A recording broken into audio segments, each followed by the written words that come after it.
ఇది ఏమి ప్రతిష్ట అనగా రాజకుమారులు కొందరు నిజమే అని నీళ్లు నమిలి వెళ్ళిపోయిరి. గాంధార రాజు దుఃఖపడెను, సంతోషించను. కృష్ణుని యందు కోపము వహించను. అతనికి కృతజ్ఞుడు కూడా అయ్యను. గాంధార రాజునకు ఒకటి తెలిసెను, కృష్ణుడు స్వయం ప్రభువును కోరుట లేదు, ఆమెను పెళ్లి ఆడవలెనని ఎంచుట లేదు. ఒక వయసు మీరిన పెద్ద మనిషి ప్రవర్తించినట్లు ప్రవర్తించినాడు. నిజానికి కృష్ణుడు తనకు చుట్టమే కదా.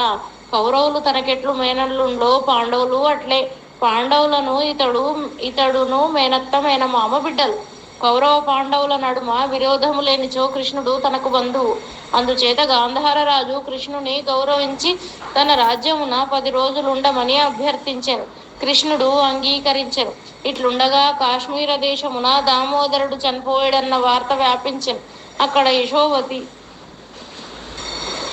యశోవతి ఏడాది కొడుకును చూచుకొని దుఃఖపడెను. రాజ్యము తానే సంభాళించుకొనవలెను. 10 దినములు గడిచిన తర్వాత మంత్రులను సేనాపతులను సమాహ్వానము చేసెను. సభ తీర్చి ఇట్లనెను, మీ రాజు నా భర్త యుద్ధమునందు కృష్ణుని సుదర్శనాయుధం చేత సంహరించబడెను. నా కొడుకు గోనందముడు పసివాడు. ఇతనిని రాజుగా చేసి మీరు వాని అధికారమును అంగీకరించినచో కాశ్మీర రాజ్యము భద్రముగా సాగును, మార్పు లేకుండా ఉండు. ఈ గోనంద వంశము కాశ్మీర రాజ్యము ఏర్పడిన నాటి నుండి ఉన్నది. ఇప్పుడు దీనిని మార్చుట ప్రజలకు క్షేమము కాదు. ఈ దేశ చరిత్ర మీకు తెలియనిది కాదు. పూర్వం ఎప్పుడో ఈ దేశమంతయు ఒక సరస్సు. దీనికి సతీ సరస్సు అని పేరు. కల్పములు ప్రారంభించిన నాటి నుండి 6 మన్వంతరముల కాలము హిమాలయ గర్భము జలభరితమై ఉండును. ఈ 7వ మన్వాదియందు వైవస్వత మనువు యొక్క కాలము ప్రారంభించినప్పుడు కశ్యప ప్రజాపతి ద్రుహిణుడు ఉపేంద్రుని రుద్రుని ప్రార్థించి వారిని ధాత్రికి రప్పించెను. ఈ మహాతటాకంలో జలోద్భవుడను మహారాక్షసుడు నివసించుచుండెడివాడు. కశ్యప ప్రజాపతి ఈ రుద్రాది దేవతాత్రయము చేత వానిని సంహరించెను. ఈ దేశమంతయు కాశ్మీర రాజ్యముగా నిర్మించెను. ఇది పూర్వము నీలుడను నాగపతి యొక్క అధికారం నందుండెడిది. ఆ నాగాధీశుడైన నీలునకు నీలకుండము, శ్వేతచిత్రము, వితస్థానము, రాజదండము. వితస్థానది పార్వతీదేవి యొక్క స్వరూపం. ఏ తల్లి కుమారస్వామి యొక్క ముద్దు మురిపములు చూచి హద్దులు లేని సంతోషమునందెనో ఆ తల్లి యొక్క క్షీరమును ఏనిక ముఖము గల గణనాథుడు తృప్తిగా త్రావి సృష్టికి అధినాయకుడయ్యెనో ఆమె ఆ తల్లి తానే వితస్థా నదిగా మారెను. ఆ వితస్థా నది పల్లపు నేలలను ప్రవహించెను. ఆ నది యొక్క సమృద్ధమైన జలములు నాగులు గుక్కెళ్ల కొలది త్రాగిరి. ఇది నాగదేశము, నాగులకు ఆటపట్టు. ఆ నాగులలో శంఖుడను వాడు, పద్ముడను వాడు మహానాగులు. ఈ దేశము కుబేర నగరము వంటిది.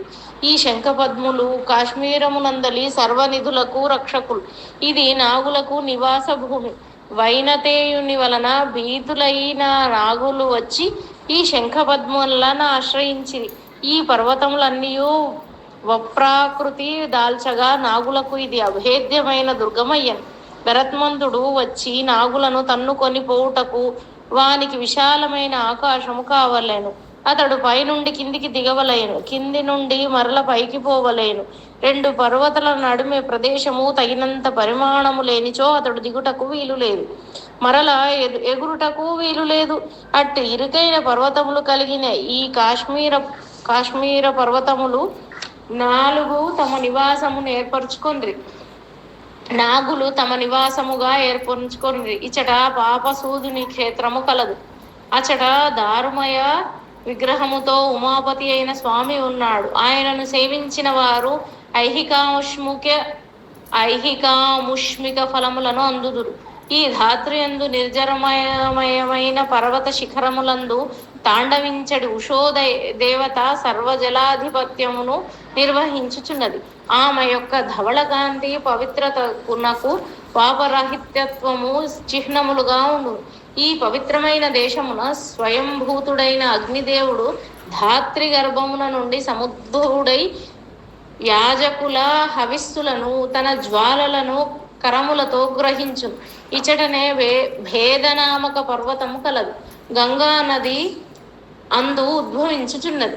తత్పర్వత శిఖరమున ఒక సరస్సు కలదు. ఆ సరస్సులో సాక్షాత్ సరస్వతీదేవి ఒక రాజహంస యొక్క రూపమునందు విలాసముగా సంచరించుచుండును. ఈ ప్రదేశమున నంది క్షేత్రము కలదు. అచటి శివాలయము కలదు. ఈ శివాలయమునంది శివలింగోపరి దేవతల చేత సమర్పింపబడను. పూజా చందన విచట ప్రాతః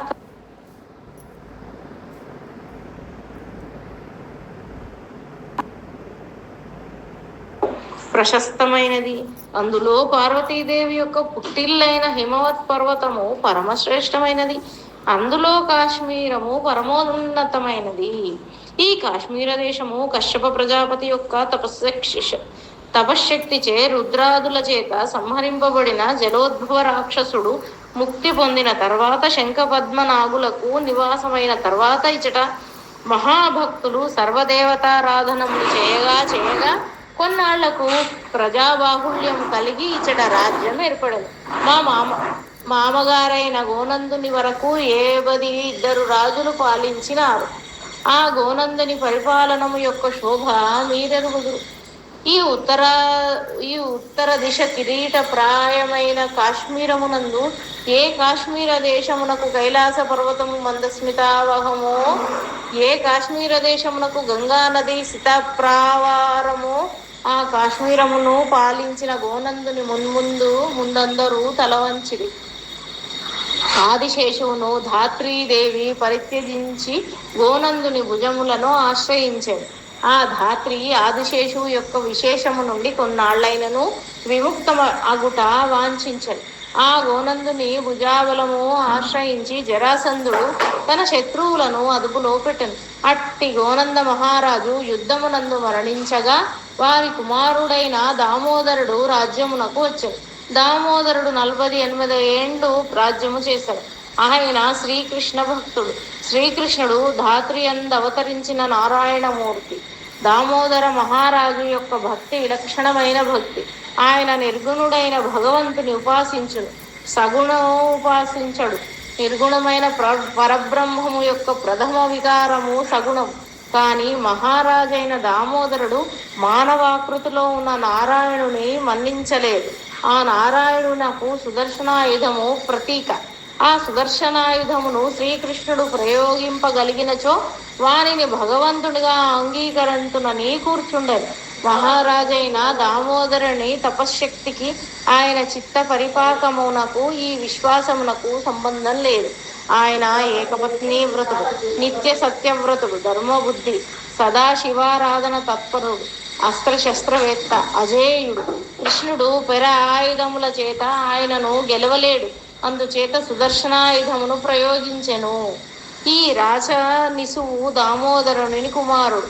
పేరునకు దామోదరుని కుమారుడు కాని యథార్థంగా ఇతడు దామోదరుని తండ్రి అయిన గోనంద మహారాజు గారే మరల జన్మించినవాడు. రాజు పేరున కుండును. నిజముగా రాజ్యమును పాలించినది మంత్రులు, యుద్ధములు గెలిచినది సేనాపతులు.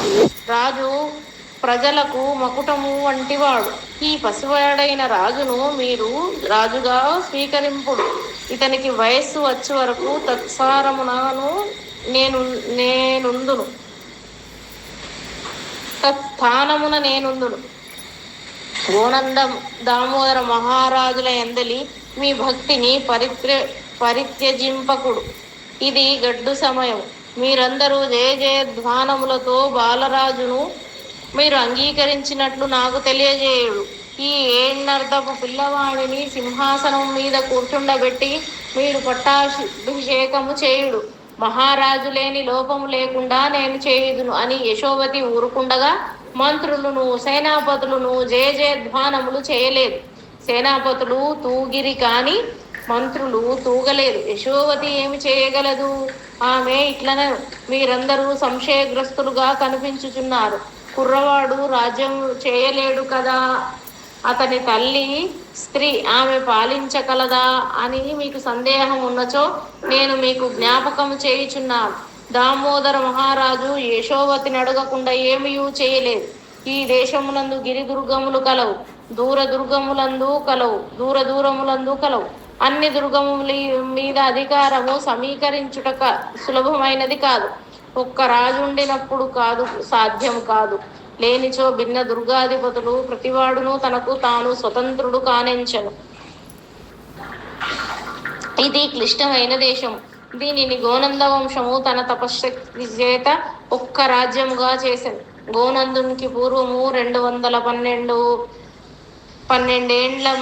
నుంచి ఈ రాజ్యముగా ఉండను. ఈ రాజ్యము నిర్మించిన వారు గోనంద వంశీయులు. దూర దూరములందలి గిరి దుర్గాధిపతులు కూడా గోనంద వంశ జాతులని రాజుగా వాంఛింతురు. ఇతరులెవరో ఈ శక్తి గలవారు కాలేరు. గోనంద వంశము నందలి ఒక్క నిసువైనను రాజుగా ఉన్నాడన్నచో సర్వ దుర్గాధిపతులు అంగీకరింతురు. కానీ లేనిచో ఈ కాశ్మీరము ముక్కలు ముక్కలగును. మీకు 10 దినములు నేను వ్యవధినిచ్చుచున్నాను. 11వ దినమున మీరందరూ సమావేశము కండు. ఈ లోపుగా మీరు ఆలోచించుకోండు. మీలో ఒకడు రాజైనచో మరి ఒకడెందుకు కాకూడదు? మీలో మీకే భేదములు పుట్టును. స్థిరమైన రాజ్యం ఉండదు.